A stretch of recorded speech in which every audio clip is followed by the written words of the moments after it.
अब डबली reinforce beam का design question discuss करते हैं ताकि आपको जो डबली रेनफोर्स बीम का कॉन्सेप्ट है और डिज़ाइनिंग है वो और अच्छी तरीके से समझ में आए। चलिए क्वेश्चन है आपके सामने, पहले हम लिख लेते हैं कि यहाँ पर डाटा हमारे पास क्या क्या गिवन है। Okay, so step number 1 that is given data,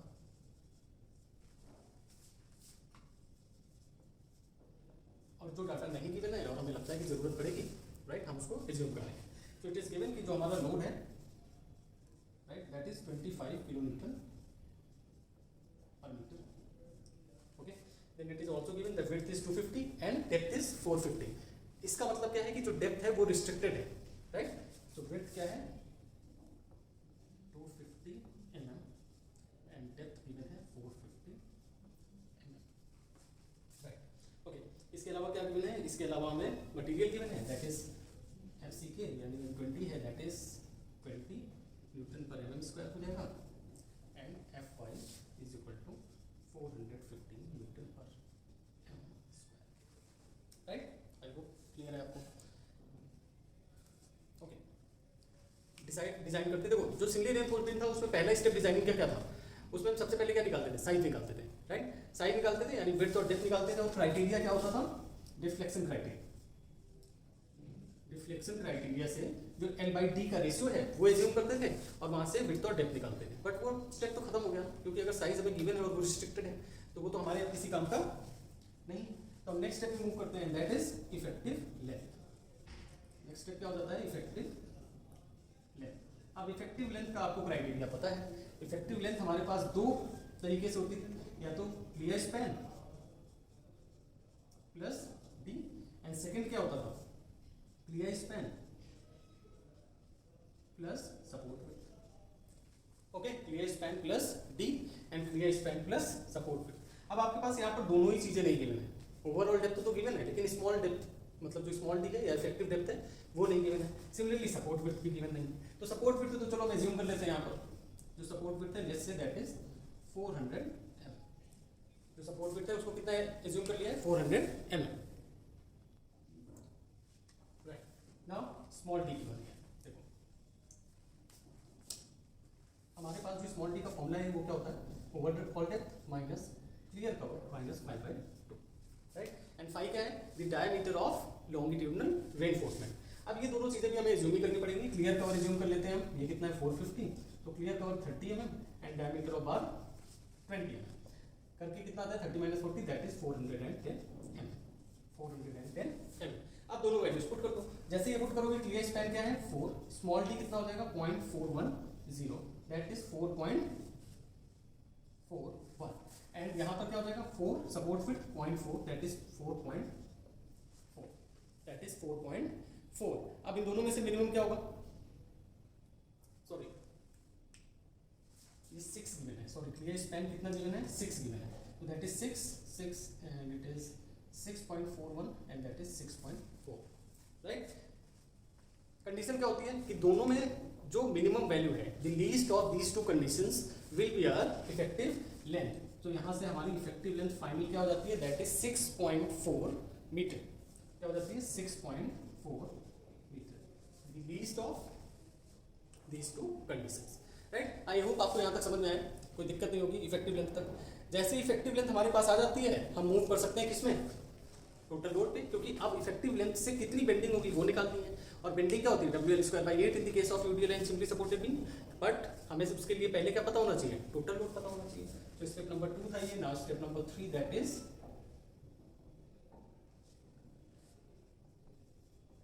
total load, that is total load. Okay, सबसे पहला लोड क्या है इसमें, super impose load that is given 25 kilo newton per metre. Super impose कितना गिवन है 25 kilo newton per metre. And second क्या होगा, self weight of the beam, because हमें साइज क्लियरली पता है तो हम सेल्फ वेट भी निकाल सकते हैं, gamma into L into B into D. Gamma कितना होता है 25 kilo newton per metre. Gamma is what, for the RCC the unit weight is 25 kilo newton per metre cube. 25 length 1 metre लेते हैं। जब भी हमारे पास कोई भी हॉरिजॉन्टल डायमेंशन 1 मीटर से ज़्यादा है उसको हम 1 मीटर के लिए डिजाइन करते हैं। बी कितना है, कितना गिवन है, B is given 250, so that is 0.25 and 0.45 capital, right. कितना आता है, और ये आता है 2.8125 kilo newton per metre. Please calculation अपने आप करते रहिएगा। अगर मैं टोटल लोड की बात करूं, टोटल लोड तो क्या हो जाएगा 25 प्लस 2.8125 कितना आ रहा है 27.8125 27.8125 kilo newton per metre. Right, बहुत ही सिंपल है। अभी तक तो बिल्कुल सेम चल रहा है जैसे आपने सिंगल रेनफोर्स बीम के केस में किया था। हमने क्या किया, इफेक्टिव लेंथ निकाल दिया, इफेक्टिव लेंथ के बाद टोटल लोड निकाल दिया। अब हम क्या निकालेंगे, अब हम निकालेंगे जो हमारे पास बेंडिंग मोमेंट लोड की वजह से आने वाला है। राइट, चलिए मैं ये हटा देता हूँ और फिर मूव करते हैं नेक्स्ट स्टेप में। राइट, सो स्टेप नंबर 4, हमारे पास टोटल लोड आ गया था, बट लिमिट स्टेट में टोटल लोड को हम क्या करते हैं, अल्टीमेट लोड में कन्वर्ट करते हैं। अल्टीमेट लोड, और अल्टीमेट लोड में कैसे कन्वर्ट करेंगे, by multiplying factor of safety that is 1.5। So ultimate load that is W2 WU is equal to 1.5 into 27 point कितना था 8125 27.8125 मल्टीप्लाई करिए, मेरे पास जो वैल्यू है that is 41.71875 kilo newton per metre. 41.71875 kilo newton per metre जो total load आया था, हमने उसको सिर्फ किसमें कन्वर्ट कर दिया, अल्टीमेट लोड में कन्वर्ट कर दिया। अब हम निकाल सकते हैं अल्टीमेट डिजाइन मोमेंट। तो step number 5 is ultimate design moment.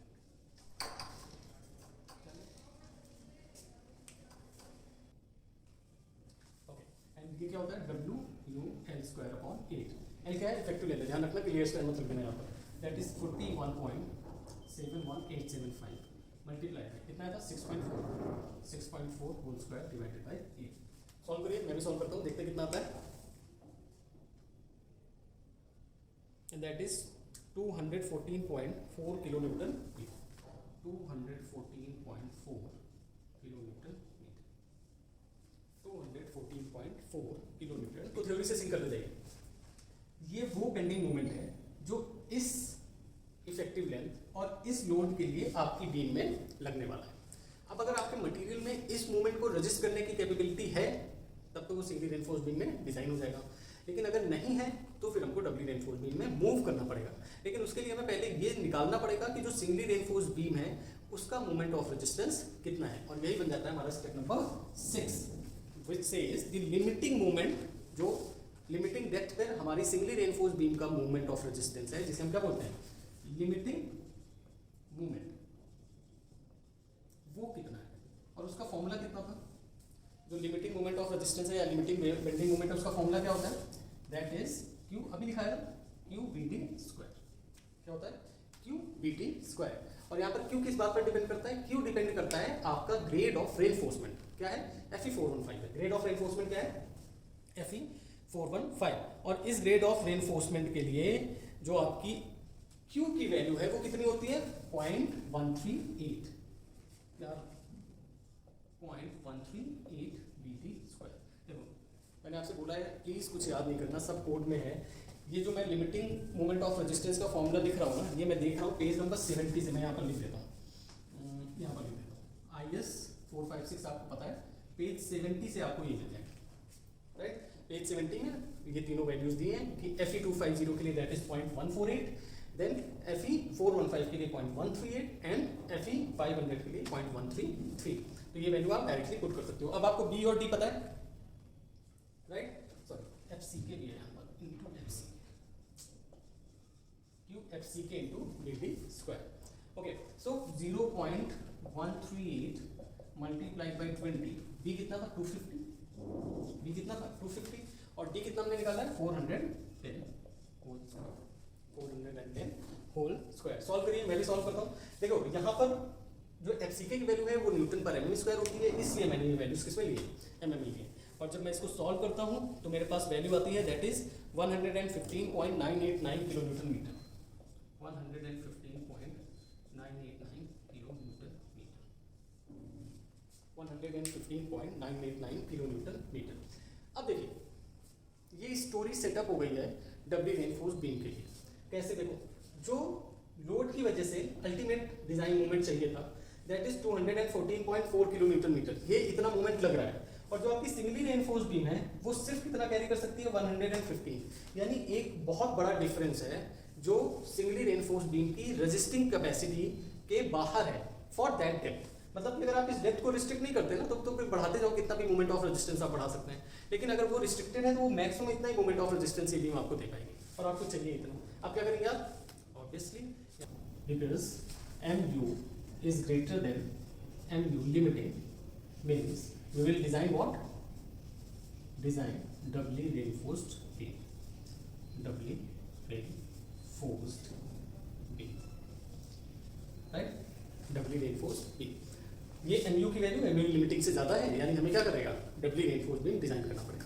अब जैसे ही डबली रेनफोर्स बीम की बात आ जाती है तो आपको क्या क्या बताना है। देखो आपको रिक्वायरमेंट्स क्या है, एक क्वेश्चन की तरह मैं लिख रहा हूँ, वैसे तो आपने इंग्लिश से थोड़ा पार्ट देख लिया है। रिक्वायरमेंट्स क्या है, सबसे पहला रिक्वायरमेंट है हमें बताना है टोटल AST, जो कि सम होगा AST1 प्लस AST2 का। क्या बताना है, टोटल AST बताना है, जिसमें हमें क्या निकालना पड़ेगा, AST1 भी निकालना पड़ेगा एंड AST2 भी निकालना पड़ेगा। दूसरा क्या निकालना है, दूसरा हमें निकालना है ASC, यानी area of steel in compression, जो आपने कंप्रेशन जोन में एरिया ऑफ स्टील लगाया है वो निकालना है। अब प्रोसेस कैसे करें, देखो AST1 निकालना तो बहुत आसान है, क्योंकि सिंगली रेनफोर्स बीम के लिए जो एरिया ऑफ स्टील है उसका फॉर्मूला आपको पता है, वो वैसे आप निकाल सकते हो।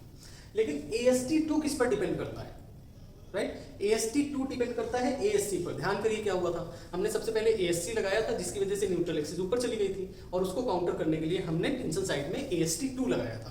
तो ASC डिपेंड करता है, सॉरी AST2 डिपेंड करता है किस पर, ASC पर। तो अगर आपको टोटल AST भी निकालना है तो पहले क्या चाहिए, ASC। जब ASC आ जाएगा उसकी वजह से आप क्या निकालोगे, AST2, देन AST1 में ऐड करके AST निकालेंगे।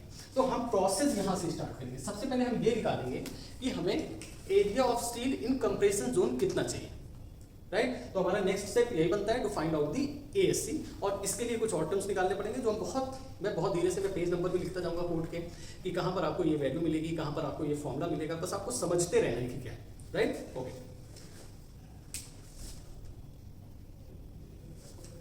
Okay, so it becomes step number 7 and that is ASC.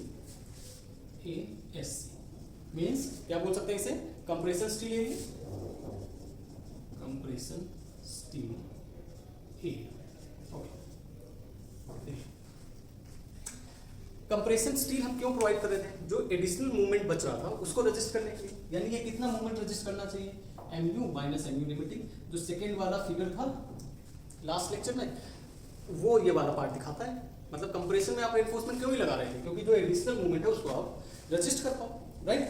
और ये क्या होगा, stress multiplied by area. Stress कितना होगा, FSC, क्योंकि कंप्रेशन जोन में है तो स्टील इन कंप्रेशन लिखेंगे, multiplied by area of steel ASC, multiplied by lever arm moment of resistance force, multiplied by lever arm, और लीवर आर्म क्या थी यहाँ पे, T माइनस B डैश। ये फॉर्मूला बन जाता है आपका, राइट? अगर आपको नहीं याद रहता है तो मैं लिख देता हूँ, पेज नंबर 96 में आपको ये फॉर्मूला मिल जाएगा। Page number 96 IS 456/2000। अगर आप यहाँ पर जाएंगे पेज नंबर 96 में आपको ये वाला फॉर्मूला मिल जाएगा। अब देखो यहाँ पर हमारे पास नोन क्या क्या चीजें, MU हमें पता है, MU लिमिटिंग हमें पता है, FSC नहीं पता है, और ASC तो निकालना ही है। अब दो अननोन हो गए, दो अननोन से तो बात बनेगी नहीं, हमें एक तो नोन करना पड़ेगा, तो हम निकालते हैं FSC। अब FSC समझिए, देखिए वैसे तो ये आपकी जो स्टील है Fe415 है, लेकिन ये 450 Newton per mm square compression में आपको प्रोवाइड नहीं करेगी। स्टील का कहना है कि उसको टेंशन के लिए डिजाइन किया गया था, यानी ये जो Fi वैल्यू है ये जब अगर आप टेंसाइल स्ट्रेसेस लगाओगे तभी प्रोवाइड की जाएगी। अगर आप कंप्रेशन में इसे यूज कर रहे हैं तो भाई अपने आप से देख लीजिए, एक स्पेशल कोड है, मैं यहाँ पर आपको स्क्रीनशॉट भी लगा देता हूँ। द स्पेशल कोड 16 में पेज नंबर 13 है, I guess, let me see, yes page 30 table 1 table. यहां से आपको बताया गया है कि FSC की वैल्यू डिपेंड करती है कि जो आपका D डैश अपॉन D होता है, D डैश अपॉन D होता है उस पर, राइट? एंड D डैश कितना था, clear cover 30 divided by D कितना था, दैट इज 410, और ये आता है 0.0731। प्लीज अपने आप सॉल्व करते रहिएगा, 0.0731। अब देखिए सामने देखिए, यहाँ से आपको पता चलेगा कि ये फिर से यार वही इंटरपोलेशन वाला सीन है। आप अपनी ग्रेड ऑफ स्टील यानी Fe415 को देखिए और इस ये रेशियो किसके किसके बीच में आता है, 0.05 एंड 0.1। अब 0.05 पर वैल्यू कितनी है, 0.05 पर वैल्यू है, दैट इज 415 के लिए देखिएगा प्लीज 355 एंड 0.0731 पे हमें निकालना है एंड 0.10 पर कितनी है 353। मैंने आपसे बोला ये वैल्यू x1 x2 ये value y1 y and y2 and interpolation का फॉर्मूला क्या होता है, x minus x1 upon x2 minus x1 y minus y1 upon y2 minus y1। सारी वैल्यूज आपको पता है, अननोन क्या है सिर्फ y पुट कर दो और y की वैल्यू निकाल लो। मैं भी सॉल्व कर रहा हूँ, जस्ट अ सेकेंड। ओके, मेरे पास जो वैल्यू है y की that is 354.076 Newton per mm square, 354.076 Newton per mm square. That means जो आपकी FSC की वैल्यू, यही वैल्यू कौन सी है, FSC की वैल्यू। तो FSC की वैल्यू कितनी आ गई 354.076 and that is FSC means strength of steel in compression. Okay, अब ये वाला फॉर्मूला यूज किया जा सकता है, राइट। अब ये वाला फॉर्मूला क्या किया जा सकता है, यूज किया जा सकता है क्योंकि सिर्फ अननोन क्या है ASC है, अननोन क्या है ASC। MU की वैल्यू कितनी थी, यहीं पर कर देते हैं, MU की वैल्यू थी 214.4 माइनस MU लिमिटिंग की वैल्यू की थी, MU लिमिटिंग की वैल्यू थी आपके पास 115.989 multiplied by 10 to the power 6, multiplied by what 10 to the power 6, क्योंकि FSC की value newton per mm square है, इसलिए हमें इसे भी न्यूटन mm में चेंज करना पड़ेगा। This is equal to FSC that is 354.076 multiplied by ASC तो आपको निकालना ही है, multiplied by D is 410 minus D dash is 30, 410 minus 30। The only unknown is what, ASC, only unknown is what, ASC। और यहाँ से ASC की value आप सॉल्व करके निकाल सकते हैं। आई एम राइटिंग जो मेरे पास लिखी हुई है दैट इज 731.414 mm स्क्वायर। देखो आधा काम तो हो गया, राइट। हमें डब्ल्यू रेनफोर्स बीम में क्या निकालना था, ASC निकालना था, वो हमने निकाल लिया है। अब हम AST2 AST1 निकालेंगे, बस हमारा पूरा डिजाइन कंप्लीट हो जाएगा। तो ASC कितना हो गया 731.414। ओके, अब डायमीटर ऑफ बार एज्यूम कर लीजिए, let's assuming 16 mm bars, right, क्योंकि जो मेन रेनफोर्समेंट थी वो 20 की थी, तो इसे 16 कर लो। तो एरिया ऑफ वन बार कितना होगा, इसको स्मॉल से लिख देते हैं, small means area of one bar is 5/4 into 16 square, 5/4 into 16 that is 256, 128, 128 that is 201.06 mm square, 201.06 mm square। यानी एक जो कंप्रेशन रेनफोर्स बार है उसका एरिया कितना है 201.06 mm square। तो number of bars that is ASC divided by ASC, this is 731.414 upon 201.06, right. Okay, so this is equal to what, कितना आ रहा है 3.637 that is equal to 4 hours, 3.637 and that is nearly equal to 4 bars। यानी ASC के लिए आपको 4 bars चाहिए और 16 mm dia, तब ये जो मूवमेंट है, ये वाला जो मूवमेंट है उसे आप कह सकते हो कि जो आपका स्टील है वो रजिस्ट कर पाएगा इन कंप्रेशन जोन, राइट। समझ में आया। अब अगर ASC आ गया है तो ASC को ही काउंटर करने के लिए, क्योंकि ASC क्या कर रहा था, depth of the neutral axis ऊपर ले जा रहा था, तो उसी को काउंटर करने के लिए हमने AST2 निकालना है। चलिए AST2 निकाल लेते हैं, देखते हैं क्या। Okay, so step number 8 that is finding AST2। Okay, बहुत ही आसान है। देखो फिर से मैं याद दिला रहा हूँ, जो हमने इसके पहले लेक्चर किया था उसमें जो सेकंड फिगर था उसमें देखो कंक्रीट तो था नहीं, इमेजिनरी बीम थी जिसमें क्या था AST2 था और ASC था। अब अगर इसे बैलेंस रखना है तो इसका जो टेंसाइल और कंप्रेसिव फोर्स है उसको इक्वल करना पड़ेगा, राइट। क्या करना पड़ेगा, C = T करना पड़ेगा। और C कितना है, स्ट्रेस मल्टीप्लाई बाय एरिया, यानी स्ट्रेस कितना FSC मल्टीप्लाई बाय एरिया कितना ASC, FSC multiply by ASC। This is equal, tension में क्या है AST2 था वहां पर, राइट, और स्टील था, राइट, AST2 था और स्टील था FY। बट टेंशन जोन में जब हम स्टील लगाते हैं तो क्या होता है 1.15 का फैक्टर ऑफ सेफ्टी लगता है, तो उससे डिवाइड करोगे तो ये क्या हो जाएगा 0.87 FY AST2। बस यही से फॉर्मूला बनता है। अगर इतना भी नहीं है तो फिर से लिख देता हूँ, पेज नंबर 96। पेज नंबर 96 में ये फॉर्मूला क्या है आपको गिवन है, और यहाँ से हमारे पास AST2 कितना आ जाता है, AST2 का फॉर्मूला बन जाता है FSC ASC divided by 0.87 FY, 0.87 FY। अब ASC आपको पता है, राइट। देखो बस ध्यान ये रखना है कि यहाँ पर ASC जो प्रोवाइड किया है वो नहीं लगाना, क्योंकि जितना रिक्वायर्ड था उतना ही आप AST2 लगाना चाहते हो, राइट, जितना रिक्वायर्ड था। और रिक्वायर्ड कितना आया था ASC, दैट इज 731.414। ASC कितना आया था 731.414, और FSC भी निकाल चुके हो आप, 354 समथिंग आया था। कितना आया था 354.076 डिवाइडेड बाय 0.87 इंटू 415, 0.87 इंटू 415। इसको सॉल्व करते हैं और मेरे पास जो वैल्यू है that is 717.286, 717.286 mm square, 717.286 mm square. अगर आप इसे कंपेयर करना चाहो ना तो कर लो। देखो मैंने बोला था ना थोड़ा डिफरेंस आता है। ASC कितना था 731, AST2 कितना रिक्वायर्ड है 770। मतलब कि जो न्यूट्रल एक्सिस का डिसबैलेंस था वो अगर आप सिर्फ 717 लगा दोगे ना इंस्टेंट ऑफ 731, तब भी वो बैलेंस हो जाएगी। इसीलिए मैंने बोला था कि AST2 और ASC थोड़ा सा माइन्यूटली डिफरेंट आते हैं, राइट, बहुत क्लोज है लेकिन माइन्यूटली डिफरेंट है। फिर से डायमीटर ऑफ बार्स अज्यूम करिए, ओके, बिकॉज ये टेंसाइल रेनफोर्समेंट है तो पहले हम एक बार AST1 भी निकाल लेते हैं जो सिंगली रेनफोर्स बीम के लिए था। And again the same page, that is page number 96। Okay, देखिए क्वाड्रेटिक इक्वेशन बनती है, चलो स्टेप नंबर 9 बोल देते हैं, फाइनली AST1 क्वाड्रेटिक इक्वेशन बनती है, इसलिए मैं डायरेक्ट फॉर्मूला लिख रहा हूँ। आई गेस आपको पता होगा, अगर नहीं पता है तो प्लीज़ ये फॉर्मूला बहुत ही इंपॉर्टेंट है, इसको याद कर ले, बहुत आसान है। AST1 यहाँ से बहुत आसानी से निकल जाता है, that is 0.5 FCK/FY, that is 1 minus under root 1 minus 4.6 mu limiting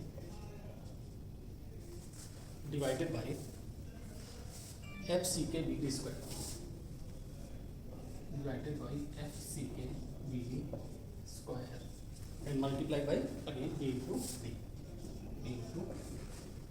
okay, एक दो बार लिखोगे आपको याद हो जाएगा। सारी वैल्यूज आपको पता है, सारी वैल्यूज हम यहाँ पर पुट कर सकते हैं। FCK भी पता है आपको, तो that is 0.5 multiply by 20/415, 1 minus under root 1 minus 4.6। MU limiting की वैल्यू कितनी थी, MU लिमिटिंग की वैल्यू थी 115.984, 115.984 into 10 to the power 6, into 10 to the power 6, right, क्योंकि ये वैल्यू किसमें है न्यूटन पर mm स्क्वायर में, divided by FCK that is 20, B that is 250, D square that is 410 square, multiply by again 250 into 410 and 410। ये सारी values put करिए और इसे सॉल्व करिए। मैंने पहले से सॉल्व करके रखा है वरना टाइम बहुत ही लेंथी हो जाता है वीडियो। मेरे पास जो AST1 की वैल्यू आ रही है दैट इज 977.287, क्या आ रही है, that is 977.287 mm square, 977.287 mm square, right. अब देखो AST2 भी आ गया है, AST1 भी आ गया है, तो अगर मैं बात करूं यहीं पर लिख दूं, आई होप प्रॉब्लम नहीं होगी उसकी।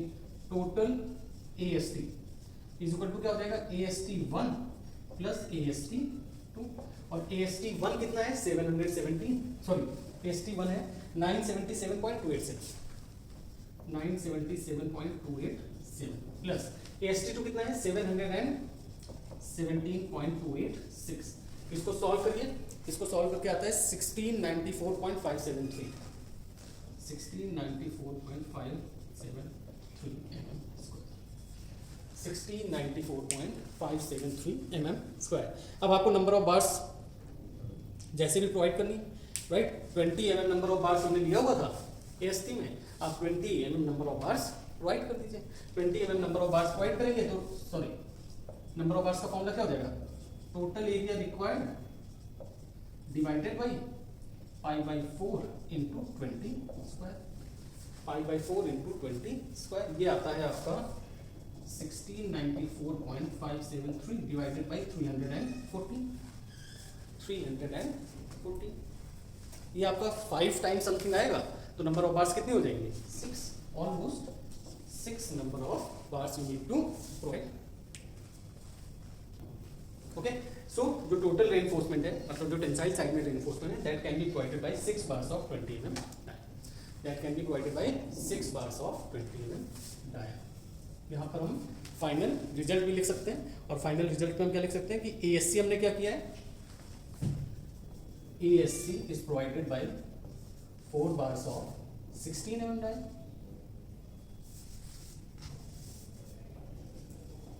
4 bars of 16 mm, right?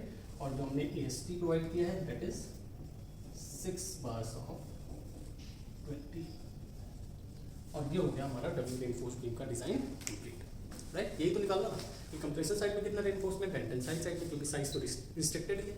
Design में दो ही चीज निकालनी होती है, एक तो कंक्रीट का साइज और रेनफोर्समेंट। कंक्रीट का साइज हमें पहले ही पता है, रेनफोर्समेंट हमने निकाल दिया। अब इसमें कुछ चेक्स भी होते हैं, है ना, जिसमें शियर का चेक बहुत इंपॉर्टेंट है, जो हम नेक्स्ट क्लास में डिस्कस करेंगे। आई होप आपको डिजाइन समझ में आया। अगर किसी पार्ट में कोई डाउट है तो प्लीज मुझे बताइए, राइट? कमेंट बॉक्स में बताइए, I try to sort it out. Else happy learning, पढ़ते रहिए।